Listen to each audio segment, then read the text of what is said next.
ተከፋፍሏል አሁን ባለው ሁኔታ ሌላኛው የኢሳያስ ንግግር መጨረሻ ላይ ስለ ኢትዮጵያ የተናገረው ነው ስለ ብልጽግና የተናገረው ደግሞ የገረመኝም ምን ያህል አይን አውጣ ወይንም ደግሞ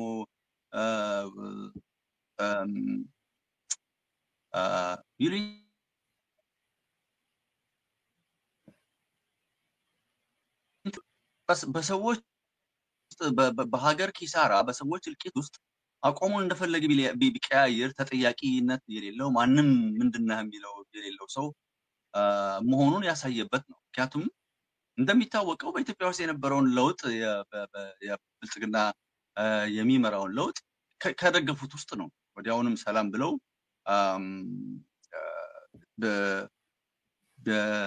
የጋራ ጠላታችን ነው የሚለው የውስጥ በውስጥ አጀንዳ ወይንም በራሳቸው በውስጥ በኢሳያስ እሳቤ ማለት ነው በኢሳያስ እና በአብሮ አብሮቹ መመታት አለበት ብለው የሚያምኑትን የህወሓትና የትግራይን ፖለቲካና ኤሊትን ለመምታት ምክንያት አግኝቶ የገባበት ብቻም ሳይሆን በቅድ የተያዘ እንደነበረ ኢሳያስ የሚጠፋው አይመስለኝም ወይንም እያወቀ አሁን እንዳላወቀ ሆኖ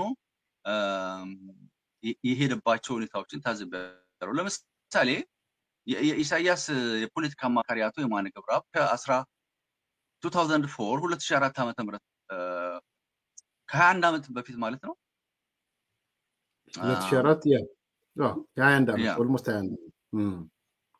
2004 5 ያኔ ኦነግ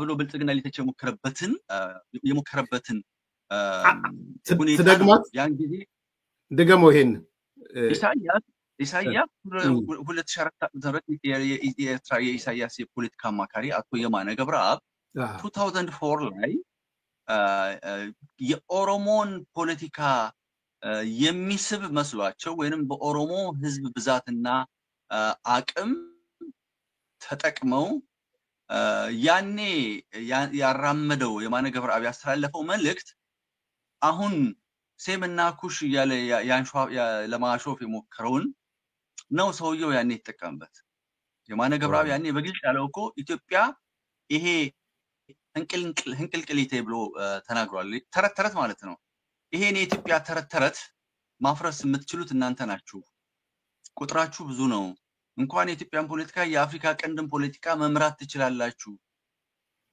ይሄ አናሳ ቡድን እንዴት በኢትዮጵያ ፖለቲካ ላይ ይሄን ያህል ይቆያል ብሎ የመከረው የማነ ገብረአብ ነው ይሄ ዶክመንትድ የሆነ ነው የኦነግ አመራሮች በሙሉ የነበሩበት ከሌንጮ ለታ በቀር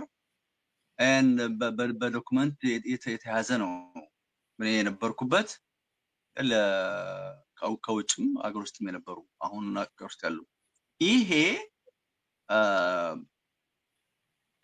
ህወሓትን ከፖለቲካ ስልጣን ለማስወገድ እስከተጠቀመና ወደ መሃል ሀገር እስከገባበት ጊዜ ድረስ ኢሳያስ ለዚህ ደንታ አልነበረውም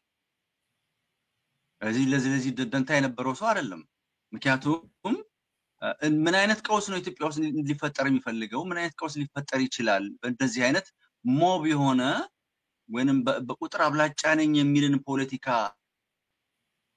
ማስከተል በአንድ ሀገር ውስጥ ምን አይነት አደጋ ሊያስከትል ይችላል ብሎ ማሰብ አቅቶት ሳይሆን ህወሓትን ማስወገድ እስከቻለ ድረስ የሄደበት ነው ዛሬ ብልጽግና ወይንም የኢትዮጵያ መንግስት እንደፈለገ ሊያሾረው እንደማይችል ሲገባው አሁን ይሄን ብሌም ማድረግ ፈለገ ኢትዮጵያ በምን ሁኔታ ውስጥ ነው ያለችው ኢትዮጵያ በምን የፖለቲካ ሂደት ውስጥ ነው ያለችው ይሄ ለኢትዮጵያና ኢትዮጵያውያን ፖለቲካ ኃይሎች የሚመለከት ሆኖ ነገር ግን ኢሳያስ ሊጫወት የፈለገው ካርታ ከ3-4 ዓመት በፊት ወይንም ደግሞ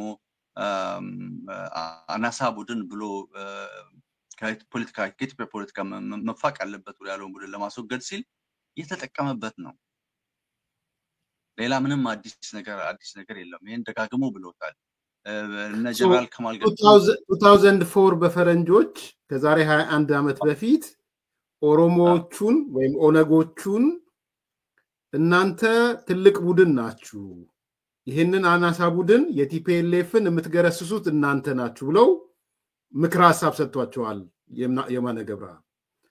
ያንን ደግሞ በጉባኤያቸውም ላይ ማንሳታቸውን ሰምተናል። እንደውም ሌንጮ ባቲ የሀገር ምናምን ኤኒዌይ ኬስ።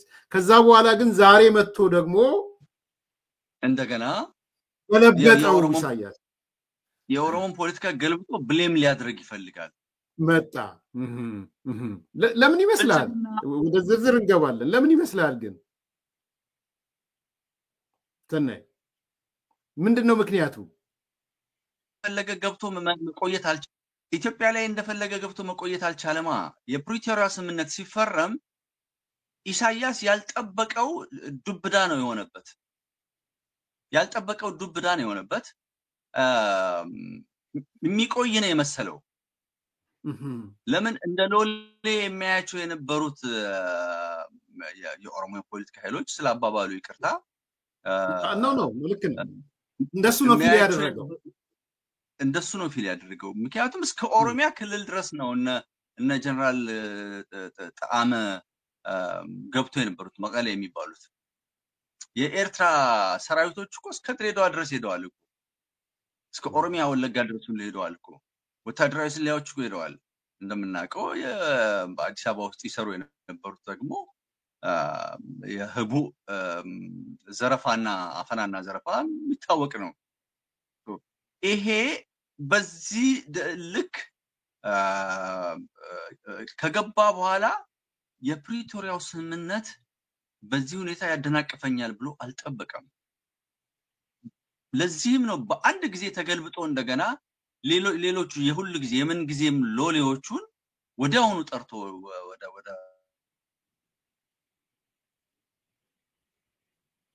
እነዚህ የምን ጊዜም ሎሌዎች የነ ደብረጽዮን ቡድን ማለት ነው፣ ቲፒኤልኤፍ ማለት ነው ማለት ነው። አንደኛ የነሱ አንዱ ክፍል አለ። ሁለተኛው ደግሞ አንዳርጋቸው ጽጌና በሱ ዙሪያ ያሉት ደግሞ አሉ። በአንድ ጊዜ እንደ ኢትዮጵያውያን ፖለቲከኞች የፕሪቶሪያ ስምምነት ለምን ያስቆርፋቸዋል ብዬ ከሚገርሙ ሰዎች ናቸው። ምክንያቱም በሰላም ቁጭ ብሎ መነጋገር ከተቻለ ካላጠፋሁት ረፍት ታገኛለህ ማለት ነው። እንደ ጤነኛ ፖለቲከኝነት አላየውም። ኢሳያስ ግን ካላጠፋ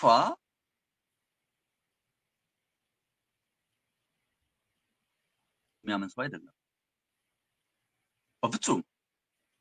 የትላንት ንግግሩ ላይም በፍጹም የምትል ቃልን ተጠቅሟል። የትላንት ንግግሩ ላይ ለየት ብዬ ካየኋቸው ያልኩ ንድረት አይቼበታለሁ። ንድረት ትግርኛ ንድረት ንዴት ግንፍል ማለት ንዴት ወይ እንትን አንደኛው ላይ ምንም አይነት ይሄ ውይይቶች አሉ፣ ጥያቄዎች ምናምኖች አሉ። በፍጹም እንደዚህ አይነት ነገር ውስጥ አንገባም። አንደኛው። ሁለተኛው ላይ ንዴት ያየውባቸው ይቅርታ ወደ ሌላ እንትን እየገባው ነው መሰለኝ። ስለቆሞ ያነሳሁትን ልቋጭና ስለዚህ ኢሳያስ በዚህ መልኩ ወደ ስልጣን ሊጓጉ ይችላሉ ብሎ ካላቸው ኃይሎች ጋር ከገባ በኋላና ያ ሁኔታ ኢትዮጵያ ውስጥ አለመፈጠሩ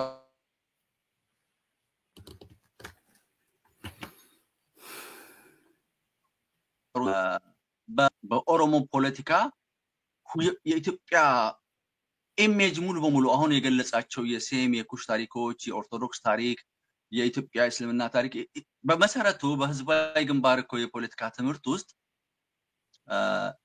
የኢትዮጵያ ታሪክ የሌጀንድ ታሪክ ተብሎ ነው የተቀመጠው። የተረት ታሪክ ተብሎ ነው የተቀመጠው። ተረት ነው ይላል።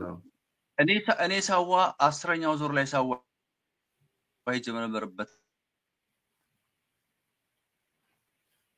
ያን ጊዜ የፖለቲካ ትምህርት ተጀምሮ እንዲቋረጥ አድርገናል እኛ በአመጽ። ምክንያቱም እኛ ለምንድነው የፖለቲካ ትምህርት የምታስተምሩ? ናሽናል ሰርቪስ ነን፣ ናሽናል ሰርቪሳችን ውትድርና ነው፣ ውትድርና ከወጣን በኋላ ሌላ ሰርቪስ እንሰጣለን ብለን እንዲቋረጥ አድርገናል። ምክንያቱም ያን ያነሱት የነበረው የማይሆን ጥያቄዎች ነበሩ። የኢትዮጵያ ታሪክ ሳባ የምትባለው ማናት? ይሄ የአክሱም የጽዮን ታሪክ ይሄ ተረት ነው። የኦርቶዶክስ ደብተራዎች የጻፉት ታሪክ ተረት ነው። እንደዚህ አይነት ነገሮች ናቸው የነበሩት እዛ ላይና ብዙ ክርክሮች ነበሩ። በኋላ እንዲቋረጥ ተደረገ።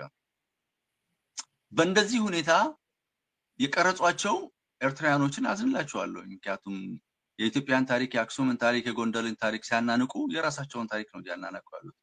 ምክንያቱም ኤርትራውያን የአክሱም ታሪክ የኛ ታሪክ ነው፣ የጎንደር ታሪክ የኛ ታሪክ ነው።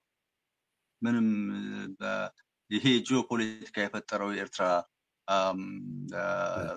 ሉዓላዊነት ወይንም እስከተፈጠረ ድረስ ኤርትራ የምትባለው ሀገር ያሁኗ ኢትዮጵያ ውስጥ የተፈጸሙ ታሪኮች በሙሉ ባለቤት ናቸው። በዚያን ጊዜ የነበረው ማለት ነው። ይሄን ነው እንዲፍቅ እያደረጉ የቆዩት። አሁን የሴም ታሪክ የኩሽ ታሪክ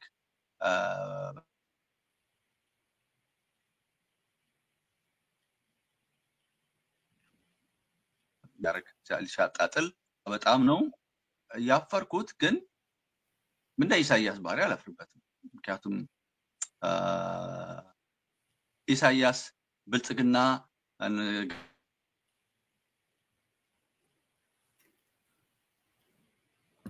ኢትዮጵያ በመጡ ጊዜ ወደ ኤርትራ በመጡ ጊዜ ስለ ሁለቱ ህዝቦች አንድነት ከእንግዲህ በኋላ ሁለት ሀገር አይደለም አንድ ሀገር ነን አንድ ህዝብ ነን ብሎ ያሉትን ንግግር የምናስታውስ ነው።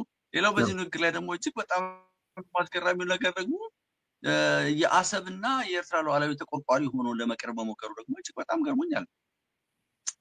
which is short memories አለን እኛ ከ3 ዓመት 4 ዓመት በፊት አሰብና እኔና እሱ ስንደመር አሰብ ብለውና አልኩ ጠቅላይ ሚኒስትር አብይ አይደል ለምንድን ነው ያን ቃል መናገር የፈለጉ? ኤርትራ ሉዓላዊ መሬት ነው፣ ሉዓላዊ ሀገር ናት። ግን በዚያ ልክ የኤርትራን ሉዓላዊነት ያስደፈረ ሰውዬ ነው። ምን አለ አሁን ስለ አሰብ ምን አለ?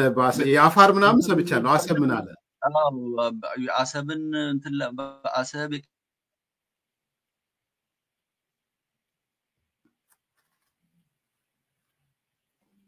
ህዝብ የፖለቲካ ስሚክ የሚደረገው ሴራ ያየን ነው። የወታደር ጋጋታ፣ የጦርነት ጋጋታ፣ ይሄ ሁሉ እኛ ያስፈራንም። እዚህ ያልተለመደ ንግግሩ ነው። ይሄኛው ደግሞ ሌላኛው የኢሳያስ ንግግር አያስፈራንም ከሆነ ፈርተናል ማለት ነው። በአንድ በኩል ንግግሩ የተራዘመ 2 ሰዓት 1 ሰዓት ተኩል የነበረውን ቆርጦ ወደ 21 ደቂቃ አመጣው። በጣም ባህሪውን እንድናውቅ አድርጎናል። ሁለተኛ ፋሻል ኤክስፕሬሽኑ አንተ እንደምትለው ተለውጧል። ፋሻል ኤክስፕሬሽኑ በደንብ ተለውጧል። ሶስተኛ ስቴትመንቶቹ 4.4 ያላቸው ነበሩ። ቱ ዘ ፖይንት ነው የሄደው እንደገባኝ ከሆነ ከሌላ ጊዜ በተለየ በጣም ትክክል አድርገውታል። አሁን የፍራቻ ነው ወይስ ደግሞ ፍራቻ ነው ብለህ ነው የምታስበው? ፍራቻ ነው። አንድ ነገር እየመጣ እንደሆነ አውቋል። አንድ ነገር እየመጣ እንደሆነ አውቋል። ኦፍ ኮርስ አውቋል። አንድ ነገርም ስለመጣ ነው የነዛን ተንበርካኪዎቹን ወይም ደግሞ ምን እንበላቸው ስም ለመልገጽ ምን ቸክራለን የህወሓት እንትኖችን መጋበዝና እንትን ማድረግ የፈለገው ስለሱ እንመጣበታለን። ሁለተኛው በኤርትራ ህዝብ ዘንድም በተደጋጋሚ ከኢትዮጵያ ጋር ሊኖር የሚገባው የኢትዮጵያን የባህር በር ፍላጎት ጥያቄን ህጋዊ ጥያቄ ነው ብዬ ከሚያምኑት ውስጥ ነኝ። የኢትዮጵያ ህዝብ የባህር በር አክሰስ የማግኘት መብቱ ነው። ህጋዊ ጥያቄ ማቅረብ መብቱ ነው። ኤክሴፕት የኛ ናት በእኛ ክልል ነበረች ምናምን ከሚለው ልዩነት ይበቀር ማለት ነው። ነገር ግን ኢሳያስ ይሄንንም እንኳን ሁሉ ነው ጥሶ የነበረው። ይሄንንም ሁሉ እንኳን ሰላማዊ ቁጭ ብሎ በሰላም ከኢትዮጵያ ጋር ሰላማዊ ውይይት ለማድረግ ፍላጎትን ሁሉ ጥሶ ነው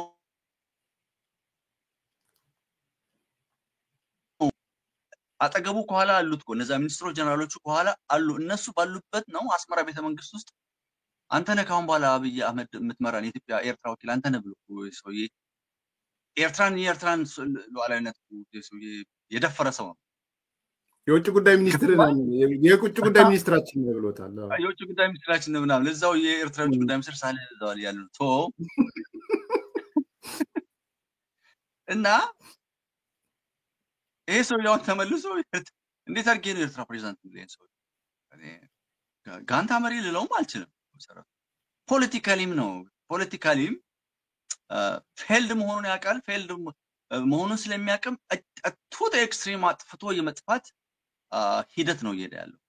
ሌላው የገረመኝ እኔ እንኳን እሱና እኛ ራሳችን እንደ በፕሮፓጋንዳ ክፍል ስንሰራ እንኳን የኢትዮጵያ ተቃዋሚ ኃይሎችን በቃ ኤርትራ የሆነንም እንደፈለግን እንደግፋለን እንደፈለግን እንደዚህ እንኳን ብለን ተናግረን ማናቅ ዊ ፕሪቴንድ እናደርጋለን እናስመስላለን and then የኤርትራ ሚዲያ የሚጠቀሙ ኢትዮጵያ ኃይሎች ናቸው እንላለን እንጂ ኢሳያስ እኮ ትላንትና እኮ አዲስ የምናደርገው በአካባቢ የምናደርገው አዲስ የፖለቲካ ለውጥም ይሁን እንቅስቃሴ ያለምንም መግደርደር ያለምንም ይሉኝታ ነው የምናደርገው and then ምንም የምንሳቀቅበት ነገርም የለም። ከብቷል። በተመሳሳይ የሱ እንደ አፍ ወይም ተላላኪ አፍ እንደሚባለው ሌላኛው የሱ የኤርትራ አክቲቪስት ከሌላ የትግራዋይ አክቲቪስት ጋር ሆኖ የነጻነት በዓል ላይ ዛ አጭር ቃለ መጠይቅ አድርገው ነበር። ይሄኛው የኤርትራው አክቲቪስት ከእንግዲህ በኋላ ምናረገው እዚህ አካባቢ ላይ የምናረገው እንቅስቃሴ እጅግ በገዘፈ ያለምንም ይሉኝታ በድፍረት ነው የምናረገው ከተጋሩ ጋር ከጥግ ድረስ ምንም ይሉኝታ የለንም ከተጋሩ ጋር ተደጋግፈን በኢትዮጵያ ውስጥ ያለምንም ይሉኝታ እንሰራለን እንገባለን የተወሰኑ አካባቢ የአማራ ክልሎችም ከኛ ጋር ናቸው ብሎ ነው የተናገረው። በዝርዝር ኢሳያስ ይሄን አማራ ትግራይ እንደዚህ እናደርጋለን ብሎ ይሄ አክቲቪስቱ እንደተናገረው አይናገር እንጂ ንግግሩ ላይ ግን ያደረገው እሱ ነው። ምክንያቱም ከዓመት በፊት ተቆሊፍና ወይንም ሳናጠፋቸው ተቋረጠብን የፕሪቶሪያ ስምምነት ሳናጠፋቸው ተቋረጠብን ያላቸውን ኃይሎች ዛሬ የነጻነት አደባባይ ላይ ጋብዘናቸዋል አብረን እንሰራቸዋለን ሊላቸው አልቻለም አልደፈረም ወይንም ደግሞ ትንሽ የቀረችው ይሉኝታ ትንሽ የቀረችው እንትኑ ይዘዋለች ማለት ነው። ግን ሊል የቻለው ግን የምናረገውን አዲስ የሽፍት ለውጥ ያለምንም ይሉኝታን ያለመቀላለም እናረጋዋለን እናረጋዋለን።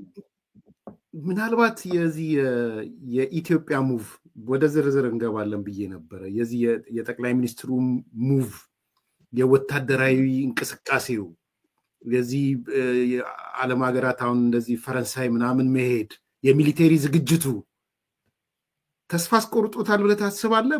ማልወጣው ነገር ውስጥ ልገባ ነው። ስለዚህ ይሄ የመቧጠጥ ነገር አይነት የሆነ ዳገት ውስጥ ሊወድቅ የሚል ሰው ሳሩንም ምኑንም እንደሚቧጥጠው የመቧጠጥ አይነት ነገር ነው ያየህበት ከኢትዮጵያ ዝግጅት አንጻር ለኢሳያስ ያን ተመልክተሃል? ሁለት አይነት አንድ የመቧጠጥ ምልክት አይቼበታለሁ፣ የፍርሃት ምልክት አይቼበታለሁ።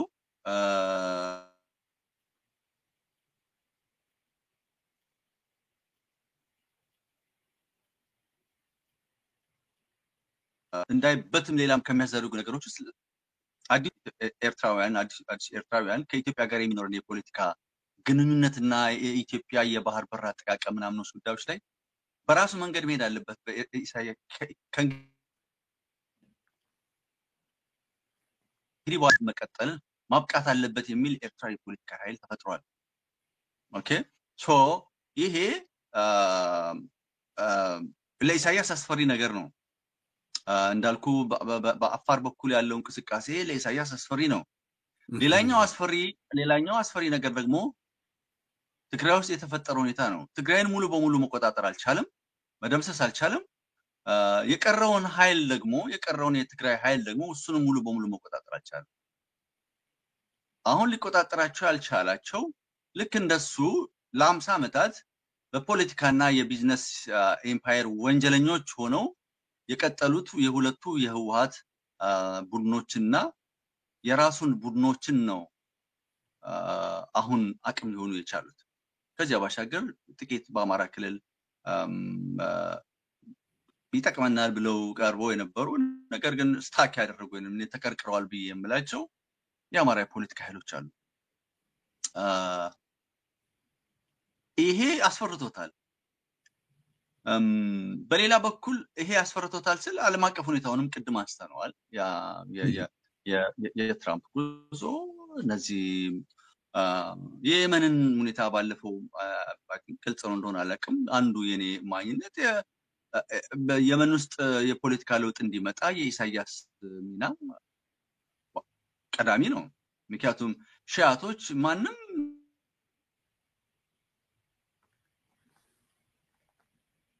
ሁለት መቶ የሚቆጠሩ ኃይሎችን እስከ ሜካናይዝድ ብርጌድ ደረጃ በማደራጀት ማሰልጠን በማስጣት ኤርትራ ውስጥ ነው እነዚህ ሁሉ የሰለጠኑት። ሺዓቶችን ወይንም ሁቱ እንቅስቃሴን በሉትን ስታደራጅ ሃይማኖታዊ አንድምታቸው እንኳን ምንድነው? ነገ ጧት ለኤርትራውያንና ለኢትዮጵያውያን ሱኒ ሙስሊሞች አደጋ ሊሆኑ አይችሉም ወይ ብሎ እንኳን ማሰብ ያልቻለ አርቆ ማሰብ የማይችል ጠባብ የወንጀለኞች የማፊያ ቡድን እንደሆነ መረዳት ይችላል። ምክንያቱም አሁን የመን ውስጥ ያሉ የሺዓት እንቅስቃሴ ነገ ጧት ለኢትዮጵያ ሱኒዎች፣ ለኤርትራ ሱኒዎች፣ ለአካባቢያችን አደጋ የማይሆኑበት ምንም ምክንያት የለም። ኤደር አሁን የፍልስጤን ህዝብ መደገፋቸው የሚደግፍ ፖለቲከኛ ሊኖር ይችላል። በት እንደ ኤርትራዊ ሺዓትን ወደ ፖለቲካ ስልጣን እንዲመጣ ሲደግፍ ይሄን ኮንሲኩዌንስ ይሄን አደጋ ማሰብ አልቻለም። ሳውዲዎች ወዲያውኑ ወደ ጦርነት ገብተው ከባድ እልቂት የየመን ህዝብ ያጋጠሙ ወደ የመንም ስጋት ስለነበረ ለምንድን ነው ግን ሻዕቢያ በዚያ መጠን ኢንቮልቭ ያደረገው የየመን ፖለቲካ ውስጥ ካለ? ምክንያቱም ኢራን ነበረች የኤርትራን ማስታወቂያ ሚኒስቴር የኤርትራን ኢንፍራስትራክቸሮችን የምትደግፍ የነበረው። ዋው የኛ የዜና ምንጮቻችን የኢራን ሶርስ የሚያደርጉ የኢራኑ አለ ሻቶችን እዛ በየመን ውስጥ ያሰለጠነው አለ። አሁን ይሄ የሚፈጽሟቸው ድርጊቶች በሙሉ ከኤርትራ ኢሳያስ አምጥቶ አሰልጥኖ የወሰዳቸው ናቸው። አሰብ ነው የሰለጠኑት። አሰብ አካባቢ ነው ሰልጥነው የተሻገሩት ወደ የመን። ምክንያቱም ከአሰብ ሰንዓ የመን የ3 ሰዓት የ4 ሰዓት የጀልባ ቀዘፋ ነው። እዛ ሆኖ ነው የሰለጠኑት። ከባድ መሳሪያዎችም ከአሰብ ይተኩሱ ነበረ። በሺዓቶች እዛ ሲወቁ ነበረበት ጊዜ የነበረውን የየመንን መንግስት ለመምታት ለኛ ምንድነው ጥቅሙ? አደጋው አሁን ምን ለኛ ብቻ ሳይሆን አሁን አሜሪካኖች ውስጥ እንዴት ነው የሚያዩት የሚለው ነገር አብሮ ማየት ይቻላል እኮ ብዬ ስላሰብኩ ነው። በጣም የዛሬ 12 ዓመት እዚህ አውስትራሊያ እንደመጣው የመጀመሪያው ቃለ መጠይቅ ላይ ይሄን ቃል ገልጬዋለሁ። ከኤስቢኤስ ባደረኩት ጥያቄ ላይ ዩናይትድ ኔሽን ያለኝ ፋይሌ በፖለቲካ ስትገኝ ስጠይቅም ፋይሌ በእነዚህ ሰነዶች በእነዚህ ማግኘት የተሞላ ነው። ተጠቅመውበት አልተጠቀሙበትም አሁን አደጋ ሆኗል። እንደምታውቀው አንዳንዴ የግራስሩትን ሶርስን ያለመጠቀም የሆነ ወኪልን ብቻ የሆነ አንተም ታስቀምጠው ነው ወኪልን ኢንፎርሜሽን ብቻ ያመጠቀም ልምድ አለ ባለም